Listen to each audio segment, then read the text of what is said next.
Okay, so for our third talk, there is a trigger warning at the start. We have Monique Mitchelson from Divergent Futures speaking about being autistic and ADHD, what it is like to be an AuDHD'er. So welcome, Monique.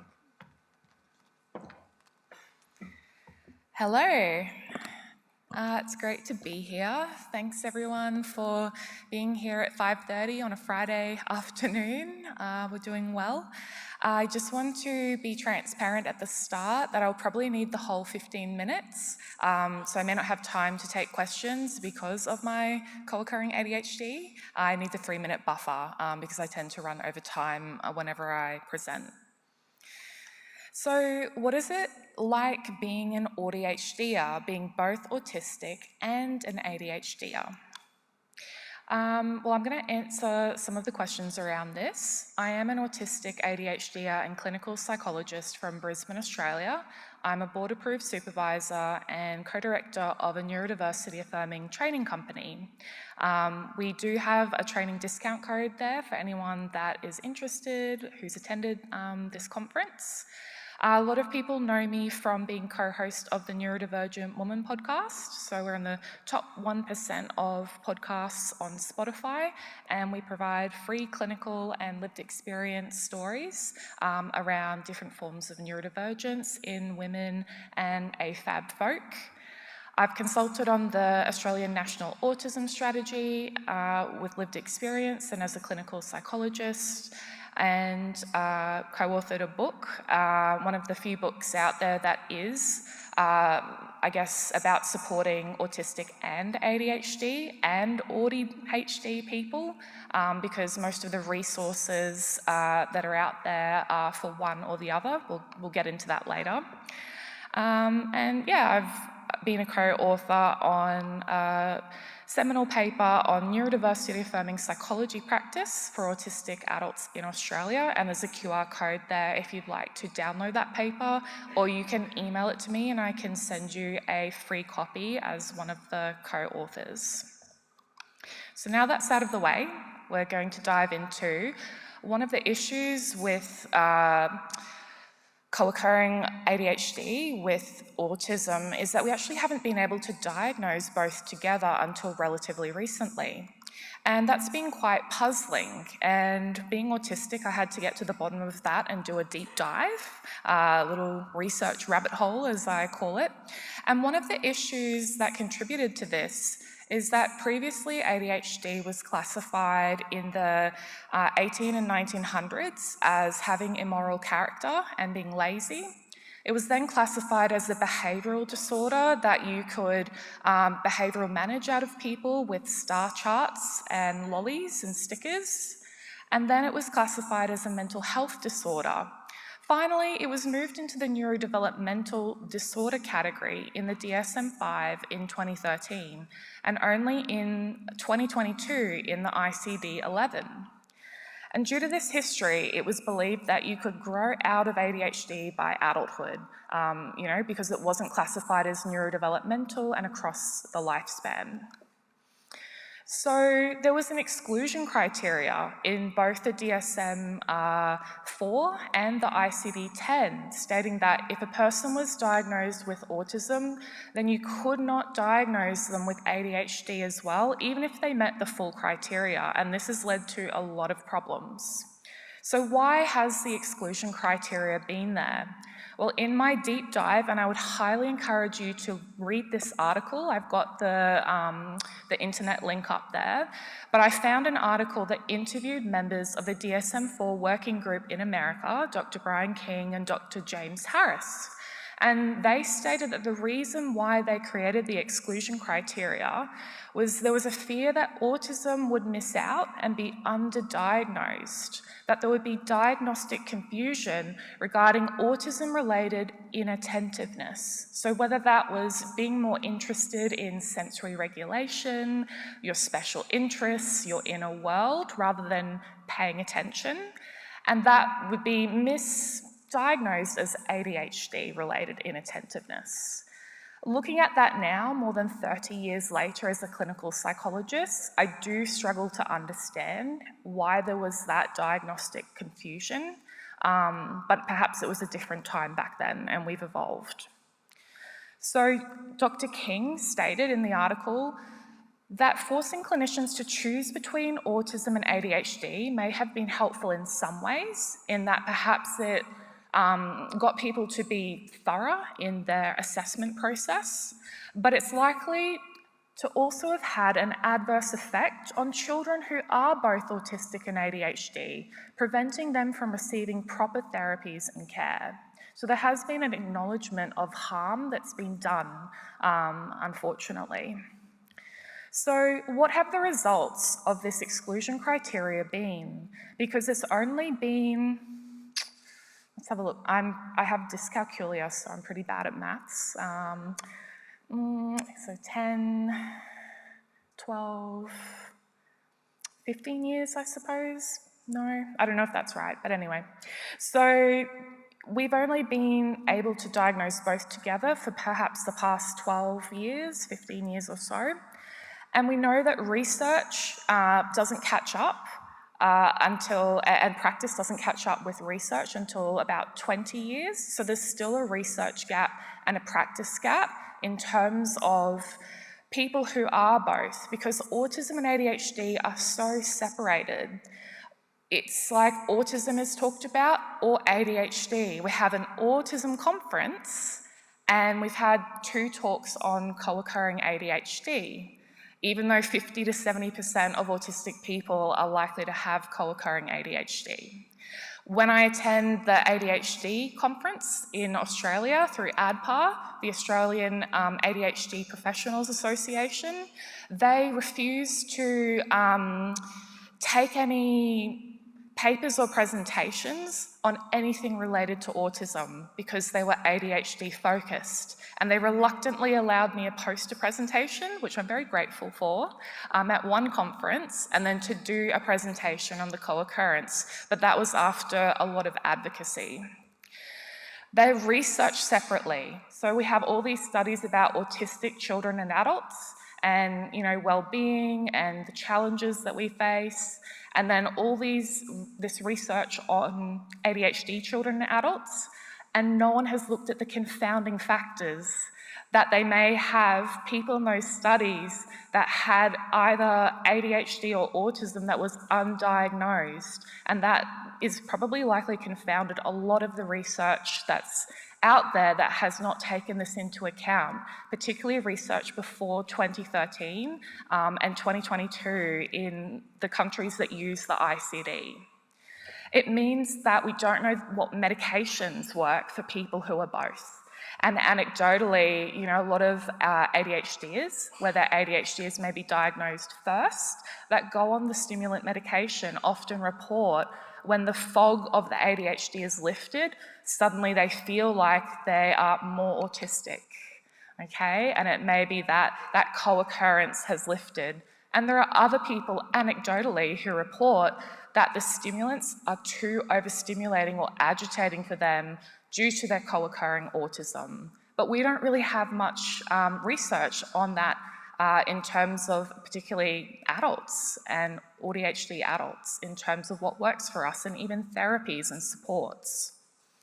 It means that people are assessed and diagnosed completely separately. We have all of these ADHD clinics that have popped up, but are they screening for autism in the people that come to them with the 50 to 70% co-occurrence rate?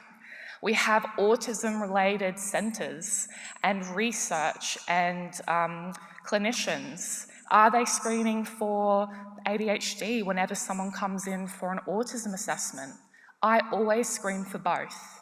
If someone comes in for an autism assessment as an adult, because I only work with adults, I always give them an ADHD screener. I'm always on the lookout for the co-occurrence, because knowing the full neurodivergent profile, understanding our full self with all of the multi-layers in it is important for our well-being and quality of life. We are often called the missing puzzle piece in autism, that we're a puzzle to be understood and to be jammed into a picture. How can we understand ourselves when there are missing pieces of ourselves that we don't fully understand and are not diagnosed? Unfortunately, they're trained separately as well. So in psychiatry, what ends up happening is you go down this sort of specialisation pathway of neurodevelopmental psychiatry, and then you don't usually focus on children. And there's not a lot of training on autism for adults or ADHD for adults as well. So there is a lot of issues in that people will specialise in one or the other and not both. And we need you to specialise in both. We need you to upskill. All of the funding, the guidelines of best practice and our clinical and medication guidelines, our organisations, our services are completely separate. ADHD lags behind in funding and services. And I wonder if that's because they need the help of autistic people to get shit done. Okay, with the procrastination with ADHD, right? It's like trying to herd a bag of cats, okay? It's really hard to get stuff done.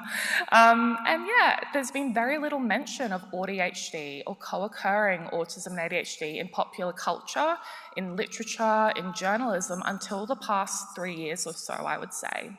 Even though the DSM-V acknowledges that all the neurodevelopmental conditions or differences do frequently co-occur. So there's multiple implications. People who are multiply neurodivergent, and most neurodivergent people are. I would say it's probably more rare to have someone who is autistic only or ADHD only without any co-occurring neurodevelopmental differences than to have someone that has the constellation. But it has impacted people in that they've received diagnosis for one or the other, or they've missed diagnosis because a lot of the tools that we have not been designed for this co-occurrence in mind. The ADOS, which I've been trained in, it is confounded because anyone with co-occurring ADHD will not score on it even if they're autistic because of how it's designed. It's designed to assess stereotypically autistic people.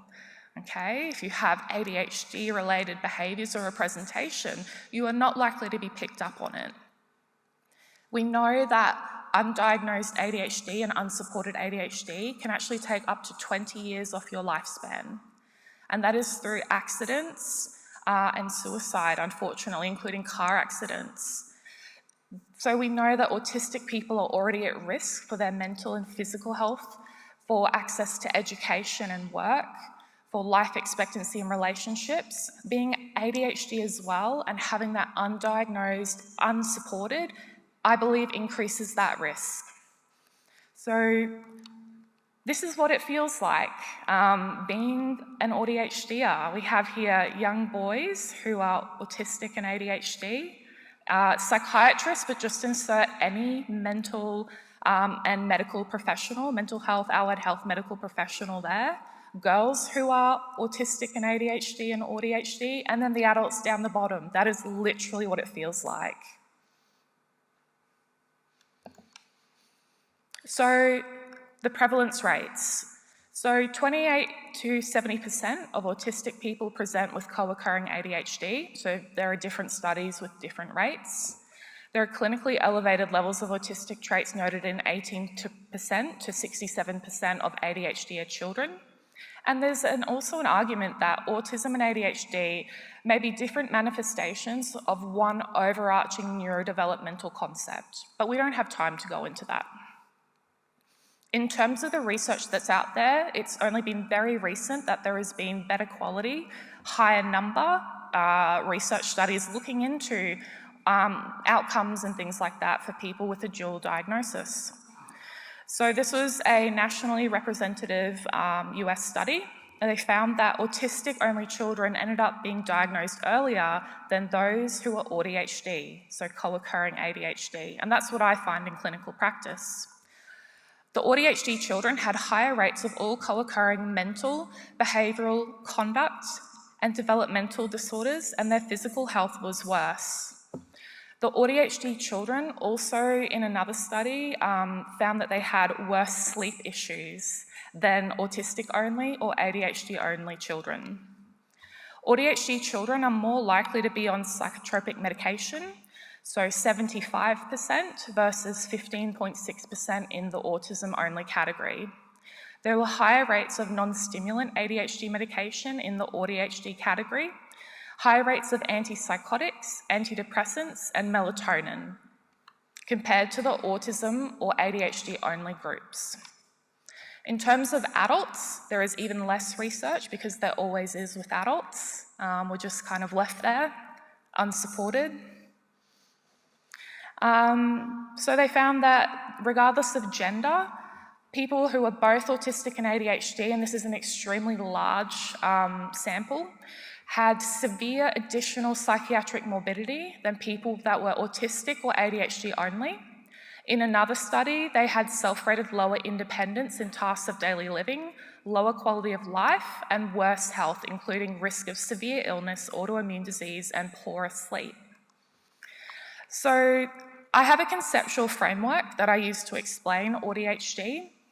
Many of the people with co-occurring autism and ADHD, we actually have the strengths of both, so the ability to be detail-focused and the ability to look at the big picture. But we also have the challenges of both, needing structure and routine, but finding it extremely hard to do that and being disorganised. If you are both, you may not present stereotypically, because being both, in my clinical experience, pulls you more in the middle. You don't appear as stereotypically autistic or ADHD, and that can mask or muddle the picture.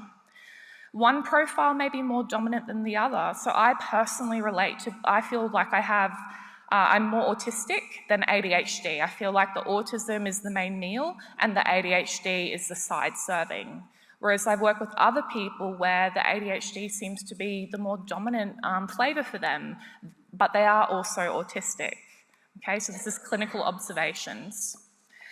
Our autistic traits may help us compensate for our ADHD. So for example, I was able to do homework every day because I had a routine. Whereas I know many ADHD'ers, when you ask them, did you ever do your homework? No, or it was on the bus on the way to school or just before class. So, but then I was not able to do assignments until the last minute if it was a bigger cognitive task, okay? That's where the ADHD kicks in. Whereas someone who's autistic only may be able to meticulously plan out and start their assignment 2 weeks before it's due and get it done.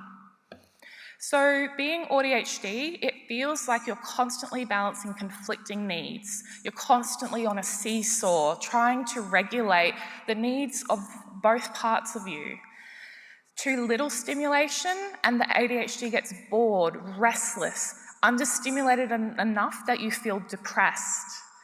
And so you go out and seek stimulation, you seek novelty, you try that new food, you go out and go to the party.